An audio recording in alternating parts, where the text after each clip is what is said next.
네. 아, 연구실에서 몰래 빠져 나오더라고. 애를 먹었는데 그래도 잘 빠져나왔습니다. 아, 인강 혹시 못 들으신 분 있어요? 한번 손 들어볼까요? 솔직하게 한번 분위기 파악 좀 해볼게. 다 들었어요? 정말? 이렇게 완벽했던 한 분, 네, 두 분. 괜찮아요. 제가 확실히 알면은 더 많이 못 들었으면 더 자세하게 설명하고. 좋습니다. 그 인강을 좀 이렇게 집중해서 듣기에는 시간이 많이 걸리죠.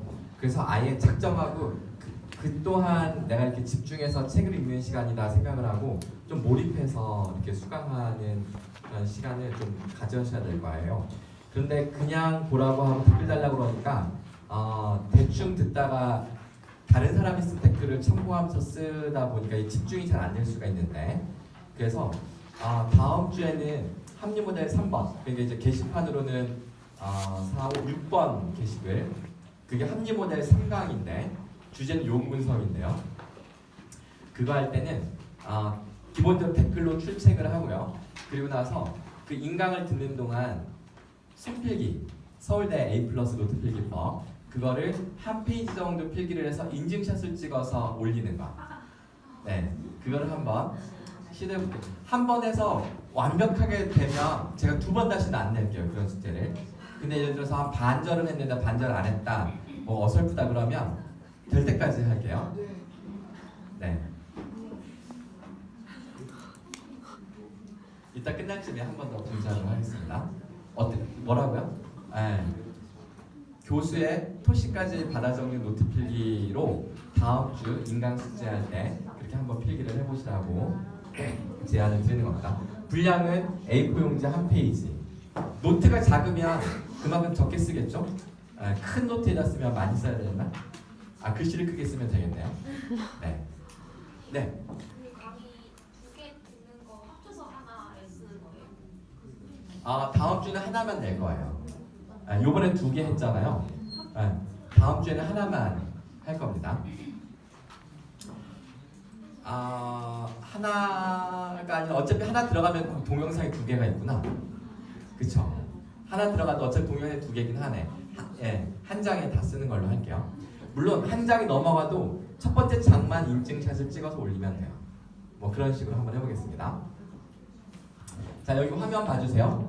지금 여러분들이 이거를 했는데, 순서를 한번 다 같이 맞춰볼게요. 자, 책을 보지 마시고 한번 여러분들이 얼마나 머릿속에 숙지가 됐는지 다 같이 한번 순서를 맞춰볼게요. 자, 첫 번째는 뭐죠?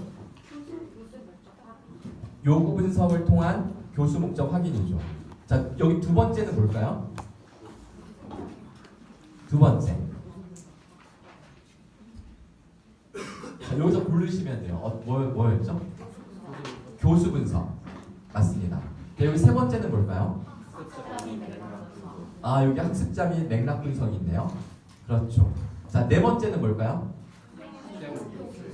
수행 목표 기술. 좋습니다. 다섯 번째는 평가 도구 개발. 요걸 끌어올게요. 이렇게 쫙 와라. 이렇게. 그렇지. 자, 그 다음에 수업 전략 수립부터 이하 나머지. 마지막 총괄 평가. 이렇게 됩니다.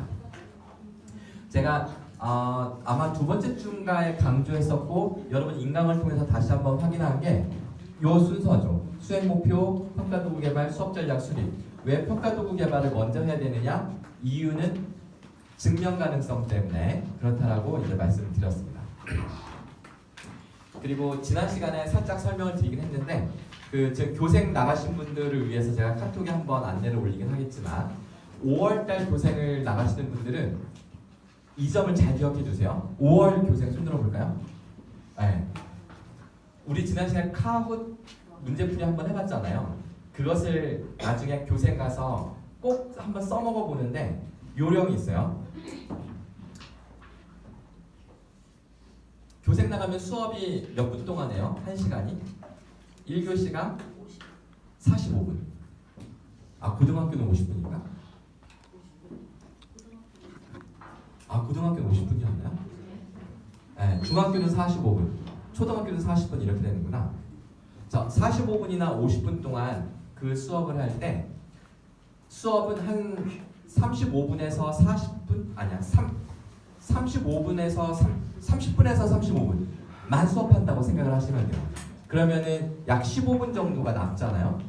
그럼 그 15분 동안은 문제풀이 하는 시간인데 그냥 파워포인트로 문제를 내거나 쪽지 시험을 하는 거는 애들이 되게 별로 안 좋아해요. 근데 카웃을 이용하면 애들이 되게 좋아합니다.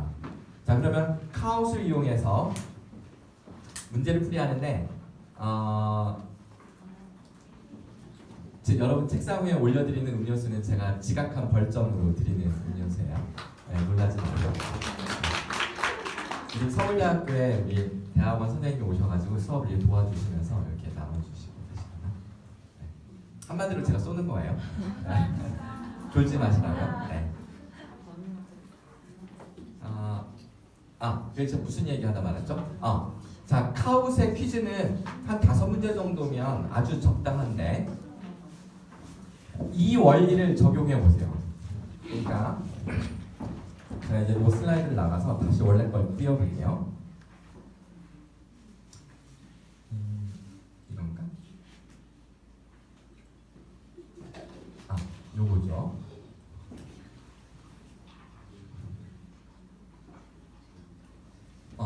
자, 요 가운데 빨간색 요 순서를 염두에 두고 카웃을 어떻게 활용하면 좋은지, 그리고 수업을 어떻게 하면 아이들이 헐 대박 이런 소리가 나오게끔 만들 수 있는지 아주 그 간단한 요령을 알려드리겠습니다. 성공 확률 99%. 네. 어떻게 하는 거냐면 이렇게 하시면 돼요. 내가 오늘 어떤 반에 들어가서 1시간 수업을 하잖아요. 그럼 그 진도가 있잖아요. 수업 지도안을 짰을 거잖아요. 그렇죠? 그럼 여러분이 그 수업 지도안을 짜면서 그 수업 지도안이 보통 5장에서 10장 정도 나와요. 자세히 짜면 우리가 이제 세안이라고 하는데 세안을 짜면 아주 세세하게 짜면 10장 정도 나오는데 내가 뭘 가르칠지 막 내용이 있잖아요. 그리고 나서 맨 위에 수업 지도안 맨 위에 뭐라고 써있어요? 학습 목표가 있잖아요. 이 목표를 아이들이 성취해야 된다는 게 있는데 그러면 그 목표를 달성했는지를 내가 어떻게 측정할 건지 문제를 내야 되잖아요. 그렇죠? 그 문제를 카우스를 출제를 하는 거예요. 재미있게. 그러니까 아주 재미있는 문제를 포함해서 실제로 아이들이 배운 거를 확인할 수 있는 문제를 포함하는 거죠. 그래서 카우스 문제를 미리 만들어 둡니다. 그럼 카우스는 언제 풀 거냐면 나중에 수업이 끝난 다음에 하겠죠. 수업 지도안 맨 뒤에 배치시키는 거예요. 그러면 이제 딱 들어가서 한 30분 동안 도입 영상도 보여주고 재미있게 뭐 이렇게 액티비티도 하고 막 합니다. 그러니까 시끌벅적하게 막 수업을 해요. 그리고 나서 한 15분 남겨놓고 자 얘들아 핸드폰 준비해봐. 근데 애들이 핸드폰을 다 준비 안 될 수 있으니까 뭐 4명의 한 모듬 해가지고 4명당 스마트폰 한 대, 2명당 한 대 이렇게 하면 됩니다. 자 그리고 나서 카웃 퀴즈를 진행을 하는 거죠. 그럼 아이들이 일단 흥분하기 시작을 합니다. 근데 신기한 거는 아이들에게 신기한 건 뭐냐면 카웃 퀴즈를 푸는데 문제가 막 떠. 근데 이상하게 보기를 10초 안에 20초 안에 풀어야 돼요. 애들이 답이 뭔지를 알아요. 공부를 잘 못하는 애들도 나 저거 뭔지 알겠는 거예요. 그러니까 이제 빨리 누르는 게 점수를 높게 따니까 이제 빠르게 누르는 거에 경쟁할 자신감이 생기는 거예요. 왜냐면 답을 아니까. 근데 애들이 어떻게 답을 할까요? 선생님이 잘 가르쳐서일까요? 요령 있게 가르쳐서 그래요. 어떻게 요령 있게 가르치면 되냐면 내가 카웃에 출제할 그 문제의 답이 키워드인데 그 키워드를 액티비티 하는 동안 혹은 선생님들이 프레젠테이션 하는 동안 은근슬쩍 계속 노출시키는 거예요. 내가 이걸 퀴즈를 낸다라고 미리 알려주거나 그걸 너무 명시적으로 막 이게 중요해라고 하는 게 아니라 그냥 설명하는데 계속 그걸 노출시키는 거죠. 혹은 아이들이 액티비티를 해요. 3, 4, 5 액티비티를 시켰을 때 서로 질문하고 답변하는 액티비티를 한다. 그러면 그 키워드가 반드시 들어가게끔 질의응답을 하게 액티비티를 시키는 거죠. 아이들은 자기도 모르게 그 단어를 계속 반복적으로 쓰는 겁니다. 근데 선생님이 카웃 퀴즈를 냈는데 선생님이 중요한 문제라고 해서 냈는데 자기가 그 답을 알아. 카웃이라는 그 앱을 사용하는 것 자체가 재밌는 데다가 선생님이 중요한 문제라고 했는데 내가 답을 알아. 내가 수업 시간에 집중한 건가? 라고 하면서 착각이 들면서 이 수업에 대한 보람을 아이들이 느낍니다. 이게 다예요. 되게 심플하죠. 그러면 아이들 무엇이 증명이 된 거냐면 자, 증명이에요. 핵심은 증명입니다. 선생님은 이 목표를 대비해서 아이들에게 수업을 해서 평가를 해보니까 아이들이 모두 평가를 통해 목표에 도달했다는 게 증명되었다. 즉 선생님의 가르침이 잘 수행되었다는 걸 선생님 스스로 증명이 되고요. 아이들은 선생님이 가르친 수업 내용에 자기가 충분히 핵심 내용을 숙지했다라고 자기 스스로 배움에 대한 증명을 하는 겁니다. 그러니까 교사도 증명이 되고 학생도 증명이 되는 효과인데 여기서 중요한 포인트는 정말로 아이들이 배운 걸까요? 선생님이 진짜로 잘 가르친 걸까요?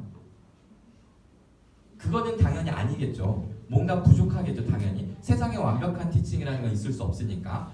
그럼에도 불구하고 아이들이 내가 뭔가 이 수업 시간에 집중했고 잘 배운 것 같아 라는 그 어떤 그 증명된 느낌을 가져요. 이게 중요할까요? 아니면 위선일까요? 예? 누가 뭐라 하셨어요? 이게 중요해요? 아니면 이건 위선이에요? 이거에 대한 여러분의 가치 판단이 필요합니다.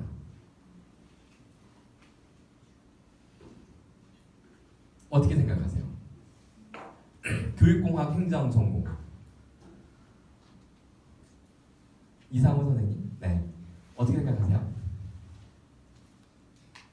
교육공학적으로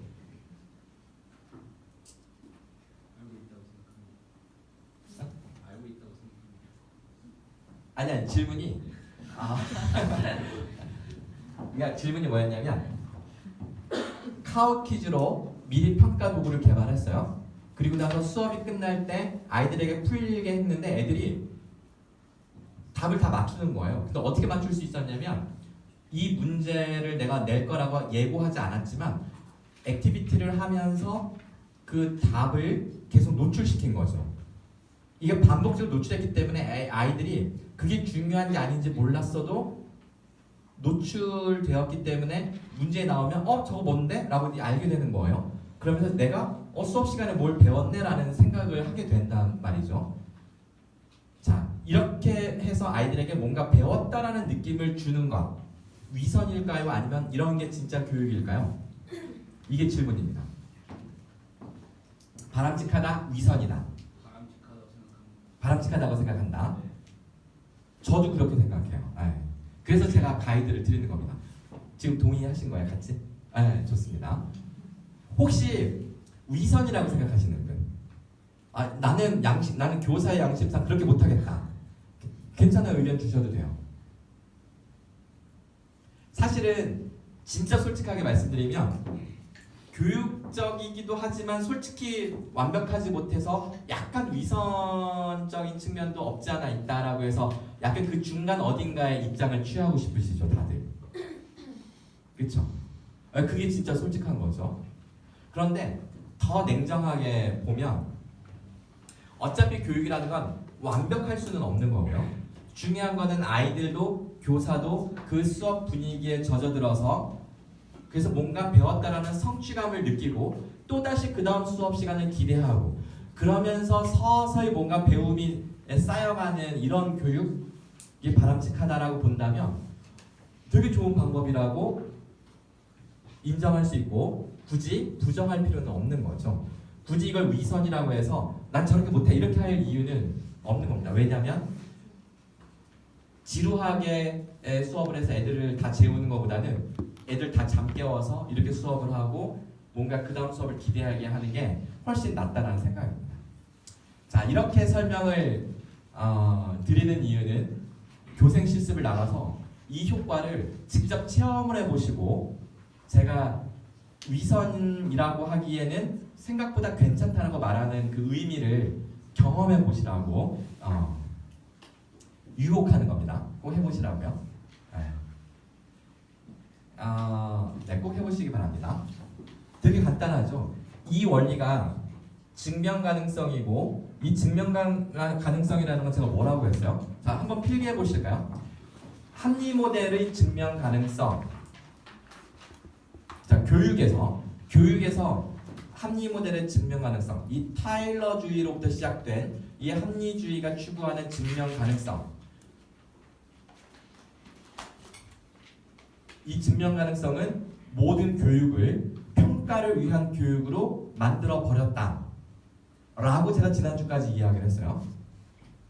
근데 그 얘기를 제가 막 할 때는 증명 가능성을 전제로 하는 이 합리 모델 교육 접근이 매우 부정적인 뉘앙스로 제가 이야기한다라고 생각을 하셨을지도 모르겠습니다.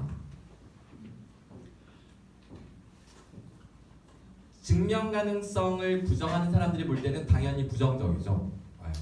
하지만 한편으로는 이런 생각을 해볼 수 있습니다. 제가 카톡방에다가 어떤 메시지를 올려보려고 했더니 내 촬영 중이구나, 내 핸드폰이. 카톡에 올릴 수가 없네. 잠시 동영상을 멈춰볼까요?